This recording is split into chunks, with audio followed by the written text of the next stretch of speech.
Uma autora nasceu no século XVIII e outra no século XIX. Uma nasceu na Inglaterra e outra nos Estados Unidos. Uma ficou famosa pelos seus romances e a outra ficou famosa pelos seus poemas. Mas o que essas duas autoras, que podem parecer tão diferentes numa primeira vista, têm em comum? Bom, elas nunca se casaram. E é sobre isso que a gente vai falar hoje. Oi, gente, tudo bom? Como é que você tá? Eu espero que você esteja muito bem no dia de hoje. Você deve estar se perguntando qual o problema delas nunca terem se casado, certo? Você precisa concordar comigo, se até hoje as mulheres elas sofrem uma pressão social para se casar, imagine no século XVIII e no século XIX, onde essas mulheres eram obrigadas a se casarem com pessoas que elas nem conheciam.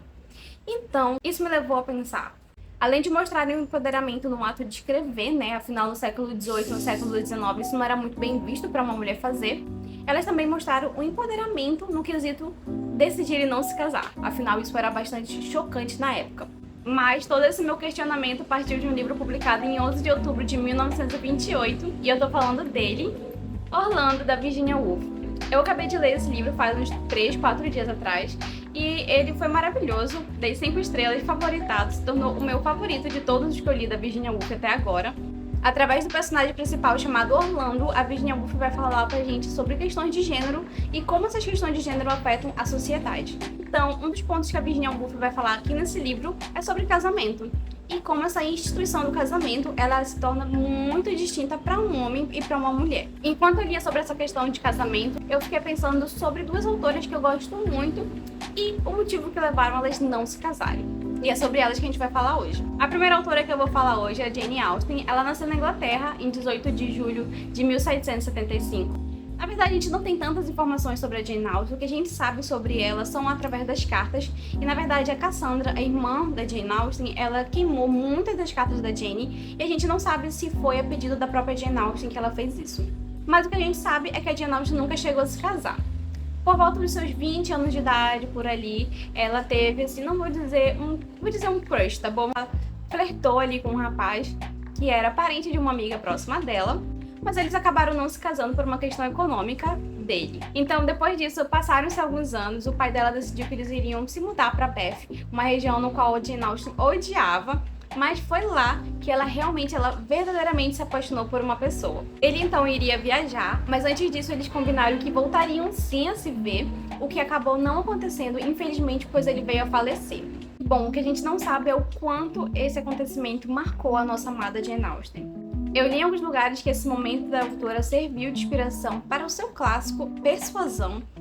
Não sei se isso é verdade, isso é algo que a gente não vai ter 100% de certeza, afinal a gente está pressupondo algo, certo? E uma coisa muito interessante que eu não sabia é que, na verdade, o homem chegou a pedir a mão da Jane Austen em casamento. Ela disse sim, porém, no dia seguinte ela terminou com o noivado.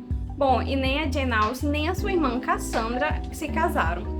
Bom, e depois de tudo isso que eu falei pra vocês, a gente fica pensando, né? A Jane Austen foi uma autora que escreveu 6 romances que falam sobre casamento, sobre amor, sobre personagens femininas se descobrindo, personagens femininas se apaixonando, se casando, e ela acabou nunca se casando depois de tudo isso que aconteceu. Para a segunda autora que eu tenho pra falar pra vocês é a Emily Dickinson. Ela nasceu nos Estados Unidos em 10 de dezembro de 1830. É uma autora também que a gente não sabe muita coisa, afinal a Emily Dickinson passou por anos reclusa na sua casa. Mas o que a gente sabe é que ela recebeu uma ótima educação, ela teve alguns poemas ali, uns 6 ou 10 poemas publicados enquanto ela estava viva. Ela tinha uma questão sobre publicação, comercialização de poemas, e ela também tinha uma questão sobre religião, afinal a gente consegue ver isso através dos poemas dela. Eu tenho essa edição primorosa aqui, que é uma parceria entre a UNB e a editora Unicamp. Ela é linda, é a primeira parte, reúne todos os poemas da Emily Dickinson.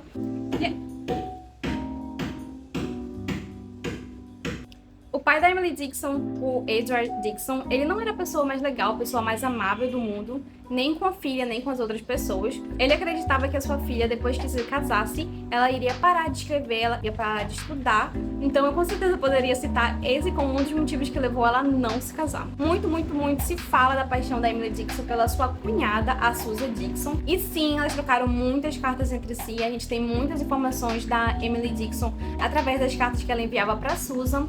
E sim, gente, a Emily Dickinson tem muitos poemas de amor dedicados à sua cunhada. Não tô falando assim de citação, citou o nome da Susan. Não, eram dedicados para Susan Dixon. E é muito triste porque muitos e muitos deles foram editados depois da morte da autora e foram publicados assim. Então, além de estar dedicando poemas de amor para sua cunhada, era um amor entre duas mulheres, né? Então isso era uma coisa muito chocante para a época. Mas uma coisa que muita gente não sabe é que a Dixon, ela trocou cartas de amor, flertes ali com um rapaz por um período da vida dela, e isso não é retratado, né? A gente sabe mais desse amor, dessa dedicação de poemas para sua cunhada, a Susan, mas a gente não sabia, na verdade eu não sabia, e agora eu tô aqui contando para vocês esse babado, essa curiosidade literária. E outra coisa muito interessante é que a Dixon odiava tarefas domésticas, tipo, odiava, e isso foi um dos motivos que também fez ela decidir não se casar. Ela odiava ter que tomar conta de tarefas domésticas. Teve um momento que ela pediu pro pai dela contratar uma moça para poder cuidar das tarefas domésticas da casa, porque ela não queria, ela não gostava, ela odiava. Então, depois de todos esses motivos que eu citei para você, a Dixon é uma mulher que decidiu não se casar. No momento que ela se casasse, ela iria parar de escrever, ela iria parar de estudar, e isso é uma coisa que a Dixon com certeza não queria. Ela não queria viver sem a poesia, sem escrever, ela se dedicava horas e horas à escrita. E aí, gente, vocês gostaram do vídeo? Vocês gostaram desse estilo de vídeo de curiosidade literária, essa reflexão sobre autoras? O que vocês acharam? Me digam aí. Se vocês já sabiam de tudo isso que eu falei pra vocês, me digam também se vocês já leram alguma dessas 3 escritoras, né? Eu citei a Virginia Woolf, a Jane Austen e a Emily Dickinson. E é isso, até o próximo vídeo. Um beijo, tchau!